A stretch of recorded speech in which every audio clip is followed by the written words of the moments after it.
Messieurs, dames, chers consoeurs et confrères de la presse, bonjour et bienvenue à toutes et à tous au Forum de Liberté. Nous recevons aujourd'hui l'islamologue Ralph Benchir. Bonjour. Bonjour. Merci beaucoup d'avoir accepté notre invitation et d'avoir fait le déplacement depuis Paris. Vous avez pris le vol ce matin. Et merci carrément d'avoir consacré, on va dire, une partie de votre emploi du temps à notre actualité oblige. Je vais vous demander de réagir sur la toute dernière caricature de Charlie Hebdo, qui a fait, on imaginait bien, beaucoup de bruit, tout le monde l'attendait. Et là, c'est encore une fois une caricature qui divise. Alors certains essayent de parler d'apaisement, certaines parties, d'autres disent que c'est carrément de l'huile sur le feu. Quelle est votre position à vous, après la publication de cette caricature? Alors, ma position personnelle comme homme avant tout, comme être humain, mais aussi comme homme de foi. Il se trouve aussi que je suis musulman. Moi, je suis surpris de l'hystérie qui agite mes coreligionnaires à chaque fois qu'on touche à la figure prophétique. Et on pense venger son honneur, alors qu'on le trahit. Lui-même, en 619, quand il est allé à Taïf, il a été battu à coups de mâchoire d'âne, sa propre mâchoire fracassée, son visage ensanglanté, des éléments putrides sur la tête, lapidé à coups de pierre, et il ne disait rien d'autre que « Oh mon Dieu, pardonne-leur, ils ne savent pas ce qu'ils font ». Reprenons les paroles de Jésus connaissant la passion. Voilà une attitude prophétique. C'est-à-dire que mes propres coreligionnaires depuis 2005 avaient raté une occasion en or, des occasions plurielles, pour montrer la magnanimité, la mansuétude, la longanimité, la hauteur de vue, l'intelligence du cœur de ce que c'est qu'une valeur fondamentale dans la tradition religieuse de l'islamique. Deuxième élément, je vous rassure, mes réponses ne seront pas si fleuves que ça à chaque fois. Deuxième élément, on pense qu'on prête le flanc à chaque fois pour semer le chaos en réagissant comme ça à une caricature. Il y a un vieil adage qui dit que la patineuse artistique qui ose le plus le triple axel, c'est celle qui a une bonne colonne vertébrale. Eh bien, si on est convaincu de sa propre tradition, si on a une véritable connaissance, une caricature ne touche pas. Au contraire, on peut bien sûr être outré et le faire savoir, et dans ce cas, on le fait d'une manière civilisée. On saisit les tribunaux. Il se trouve que, hélas, en France, je ne parle pas d'ailleurs, en France, le délit de blasphème n'existe pas, sauf dans les 3 départements concordataires. On peut saisir les tribunaux dans les départements concordataires, ailleurs ce n'est même pas la peine parce qu'on va être débouté. Et troisième élément, je ne plaide pas pour ça bien entendu, la divine comédie de Dante a placé le prophète de l'islam dans le pandémonium, le lieu de tous les démons. Ça n'a pas empêché des musulmans lettrés, sereins, intelligents, de lire la divine comédie de Dante, de ne pas tenir compte de ce passage et de savoir qu'il y a eu un pastiche entre l'épître au pardon de Abul Ala al-Ma'adi mort en 973 et la divine comédie de Dante, qui a été illustrée d'ailleurs par un Botticelli, par un William Blake, par un Salvador Dali, et ça n'avait pas créé ce que nous sommes. Donc voilà ce à quoi on assiste quand il y a, encore une fois, une méconnaissance à la fois du patrimoine, mais qu'on n'agit pas en homme intelligent. Et quand je parle d'intelligence, c'est toujours l'intelligence hybride du cœur et de l'esprit. Alors, toujours dans le même sillage de la publication de cette dernière caricature, est-ce qu'une partie de la France n'est pas finalement en train de jouer à la provocation? Je vous pose cette question parce que des pays comme les États-Unis ou la Grande-Bretagne ont tout simplement décidé de ne pas diffuser ces caricatures pour ne pas offenser les musulmans. Ce n'est pas le cas en France. Alors vous avez tout à fait raison, il y a une partie de la population française, voire de quelques... J'essaie d'être un homme responsable dans ma vie et sérieux, je ne dis pas les choses dont je n'ai pas vraiment les éléments objectifs. Mais j'imagine, c'est une supputation, prenez-la comme ça, qu'il y ait quelques officines, des individus qui ont envie d'attiser la situation pour aller à une conflagration. Parce qu'on pense que tous ces mots, MAUX, et tous ces éléments sont dus à la présence de ces inintégrables musulmans, bah, autant y aller franco, et autant les bouter hors du territoire national. Et donc on affirme, vengeance pour vengeance, ils nous ont tué nos chers caricaturistes, etc. Eh bien nous, on leur dira non seulement le journal n'est pas mort, et qu'il a même connu une véritable redynamisme, mais en plus, ce pourquoi vous avez agi, on vous le fera davantage. Personne n'est dupe de cette chose-là. Et alors, dans une situation de chaos, dans une situation de confrontation, où il faut y aller à la confrontation, ou à l'intelligent, à celui qui est plus intelligent, c'est pas de la faiblesse, c'est pas de la couardise, ce n'est pas de la lâcheté, c'est de la sagesse, de voir comment contourner le piège. Voilà, donc si vous voulez, dans ma réponse, il y a un niveau personnel, d'engagement d'homme personnel, et de celui qui essaye de donner un avis, un peu d'analyse. D'accord? On a d'abord une sociographie, je dis bien sociographie et non pas sociologie, non harmonisée. Le tissu social n'est pas harmonisé. On a deux pôles totalement disjoints.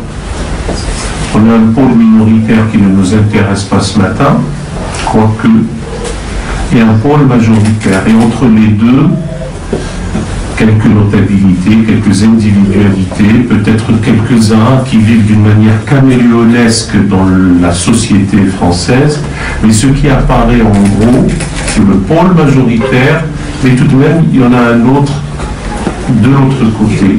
Celui-ci, je le liquide rapidement, ce sont des musulmans, sauf qu'on ne les a jamais traités d'islamo-délinquants et on n'a jamais dit qu'ils sont inintégrables.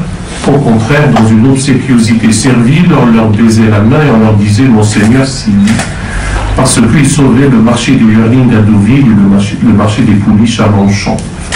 L'hôtellerie de luxe fonctionne bien, ils en sont à la fois propriétaires et consommateurs.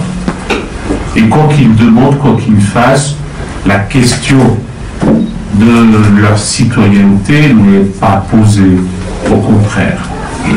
Je ne m'appesantirai pas davantage sur ce petit pôle. En revanche, l'autre est constitué d'hommes et de femmes prolétarisés, dépolisés, marginalisés, défavorisés, zonardisés, banlieusardisés, précarisés, ostracisés. La suite des isés peut être longue, mais surtout des islamisés. Et l'on assiste à une réislamisation du néophyte, telle une revendication politico-identitaire. Je prends comme exemple, comme élément à charge dans ce que je raconte, c'est que maintenant on a 31 ans et quelques semaines d'une fameuse marche, la fameuse marche dite pour l'égalité, que d'aucuns ont rebaptisé la marche des beurs. Il ne faut surtout pas appeler marche des beurs, parce qu'il faut que le mot arabe recouvre sa densité civilisationnelle, sa profondeur historique et sa fierté. Parce qu'une des conséquences de ce que nous subissons maintenant, c'est aussi la non-connaissance d'où on vient, de son propre patrimoine. Donc je reviens à la fameuse marche de l'égalité, ou pour l'égalité, qui eut lieu du 15 octobre au 3 décembre 1983. C'est pour ça que je dis que nous sommes à 31 ans de cet événement. Et les mots d'ordre à ce moment-là étaient la devise républicaine, le triptyque liberté, égalité, bien que la fraternité soit venue plus tard, mais en tout cas la devise, le ternaire, la triade liberté, égalité, fraternité, plus la laïcité, halte au meurtre, halte au racisme, demande d'emploi, halte à la discrimination. Donc ces mots d'ordre étaient pour la justice sociale dans un cadre républicain et laïque. Mais comme aucune de ces demandes n'a été véritablement prise en charge, on les a blackboulés par une fameuse carte de 10 ans alors qu'ils étaient citoyens. Et on l'a donné à la famille, aux parents et d'autres. Et petit à petit, je suis sommaire, je le reconnais, parfois la caricature, c'est de grossir les traits. Et donc, j'ai conscience que par souci de concision, je vais aller à l'essentiel. Donc, petit à petit, cette jeunesse-là qui a marché, ce qu'on appelle désormais les marcheurs, leurs enfants aussi, sont devenus la proie facile à des sermonnaires doctrinaires, à des imams autoproclamés ignares, et qui leur racontaient n'importe quoi. Comme leur lieu de culte était aussi insalubre dans les catacombes, dans les caves, ce qu'on appelait l'islam des caves, eh bien, Dieu seul sait ce qui s'y passait. Est-ce qu'on était en train de prier ou est-ce qu'on était en train de cloner des Khaled Kelkal, des Mera, des Nemouche, des Kouachi, des Koulibaly? Les mots sont devenus ce qu'on appelle en grammaire une antonomase. Un Nemouche, une boumédienne maintenant, hélas. Donc, cette situation, je suis encore en interne, je regarde, il reste pour l'externe. Donc, à côté de cela, il y avait aussi une démission de la part des hiérarques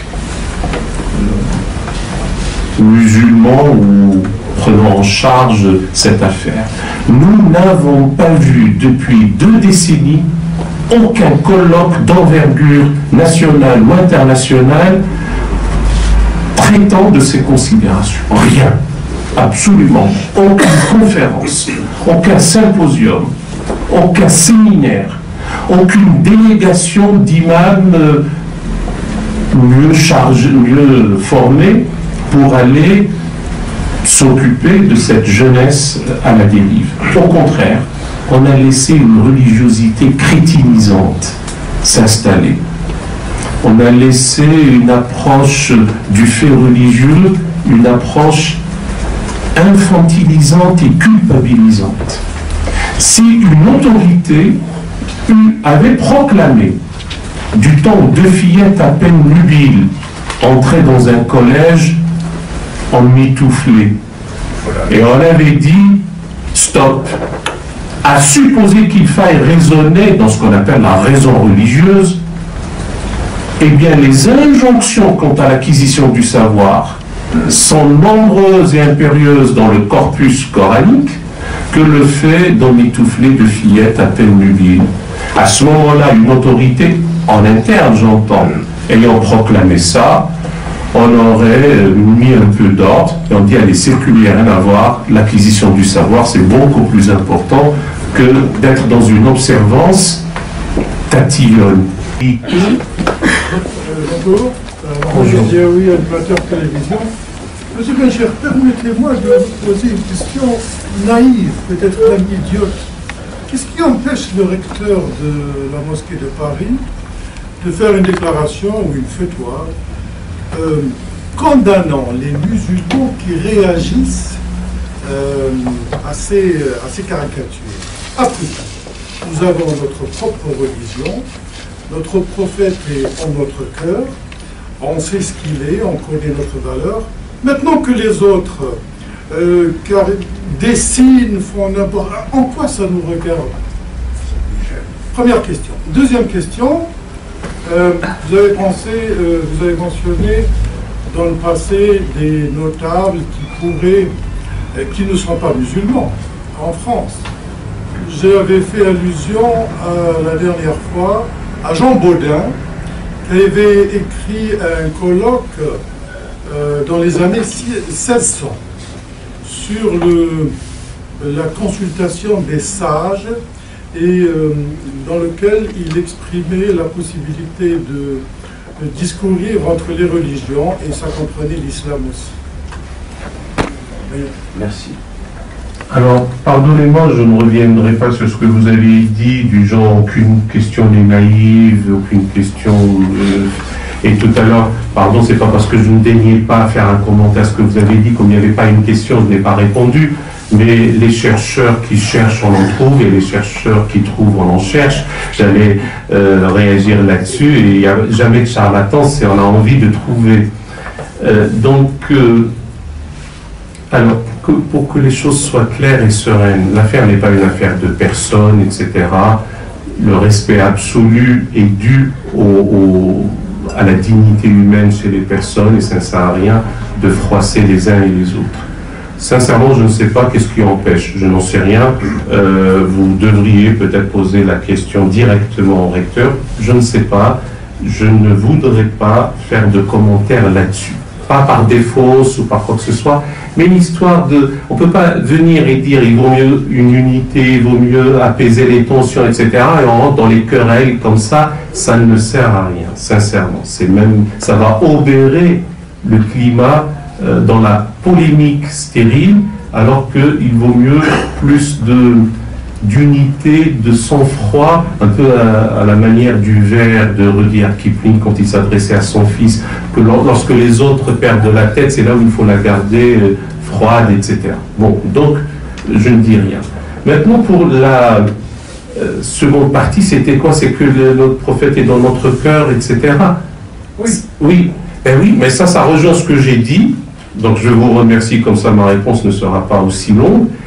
Si nous donnions un visage de civilisation, d'intelligence, de spiritualité, de maîtrise de soi, depuis tout à l'heure, j'ai dû lui dire 3 ou 4 fois, il faut sortir de la raison religieuse, et je me rends compte que je vous parle à l'intérieur de la raison religieuse, parce que j'allais citer un hadith. Il ne se dit c'est pas celui qui agit violemment parce qu'il était en colère, c'est celui qui se maîtrise au moment de la colère. Donc c'est ça l'homme fort, l'homme qui est maître de ses pulsions.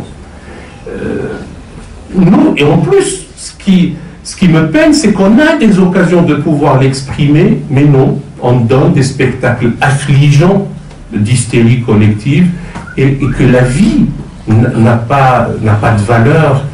C'est-à-dire que le sacrilège suprême, c'est d'attenter contre la vie d'autrui. Le reste passera. On peut surpasser une offense. En disant ça, ce n'est pas s'aplatir. En disant ça, ce n'est pas faire des courbettes. En disant ça, c'est montrer de la magnanimité et de l'intelligence du cœur. Comment peut-on expliquer l'absence des intellectuels musulmans de France dans tous les débats qui parlent de l'islamophobie, de l'antisémitisme ou des attentats qui ont eu lieu ces derniers temps? On n'entend pas un intellectuel franco-musulman parler de ce phénomène en dehors de ceux désignés par l'État français. D'accord. Alors, il faut se poser la question, est-ce qu'ils sont invités? Est-ce qu'on vous a invité, vous-même, à prendre part à des débats qu'on a vus ces derniers jours sur les médias? Alors, sans vouloir personnaliser les choses qui dépassent ma petite personne, donc je réponds, si vous permettez, d'abord à la question de Ahmed et puis à la vôtre. La réponse est oui. Et n'étant pas ubiquitaire, je ne pouvais pas aller à 3 ou 4 plateaux en même temps. Et peut-être que c'est très anecdotique. Avant cette affaire, j'étais un peu plus dodu, là j'ai un peu fondu. Allez. Donc, parce que même physiquement, ce que Kant appelle le temps physiologique, nous ne l'avions pas. Simplement, c'est vrai que ce n'était peut-être pas ce qu'on appelle les médias lourds. Merci beaucoup, Al-Benchir, d'avoir animé cette conférence.